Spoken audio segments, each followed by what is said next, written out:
ইউটিউবে ভাইরাল হওয়া সেই এয়ার ড্রাই ক্লে দিয়ে ফ্লাওয়ার বানানোর ভিডিও দেখেনি এমন মানুষ অনেক কমই আছে। তাই আমিও একটু ডিআইওয়াই করব বলে অর্ডার করেই নিলাম এই ক্লেগুলো। তার সাথে আমি পেয়েছিলাম 12টা কালারের ক্লে আর 3টে টুল। আর এই এক প্যাকেটের দাম নিয়েছিল 112 টাকা। তোমরা চাইলে আমি লিঙ্কটা দিয়ে দেবো। আর তোমাদের বলে রাখি, ক্লেটা খুলেই প্রথমেই কোনো আর্ট করতে যাবে না। প্রথমেই এটাকে ভালোভাবে একটু মিক্স করে নেবে, যেহেতু জল জল একটা ভাব থাকে, তো সেইটা ভালোভাবে মিক্স করে নিলে আর সেই জিনিসটা থাকে না। তারপরে ফ্লাওয়ার বানানো তো সবাই জানোই, প্রথমে গোল করে নিয়ে 5টা ভাগে ভাগ করে নিয়ে সেগুলোকে গোল গোল করে রাউন্ড করে 2টো কালার চুজ করতে হবে কম্বিনেশনে।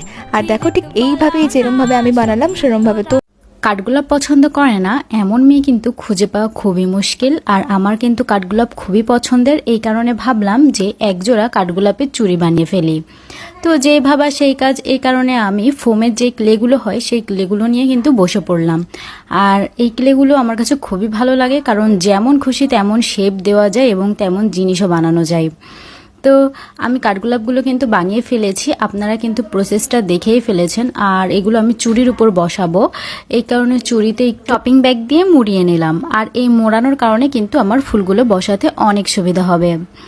এরপর আরেকটা কথায় আসি, সেটা হলো আমি কিন্তু চুড়িগুলোতে পুরোটাই কাঠগোলাপ বসাইনি, মানে আমি অর্ধেক কাঠগোলাপ বসিয়েছি। আমার কাছে মনে হয়েছে এভাবে রাখলেই চুড়িটা বেশি সুন্দর লাগবে। আপনাদের যদি মনে হয় না আমরা পুরোটাতেই বসাবো, তাহলে কিন্তু বসাতে পারেন।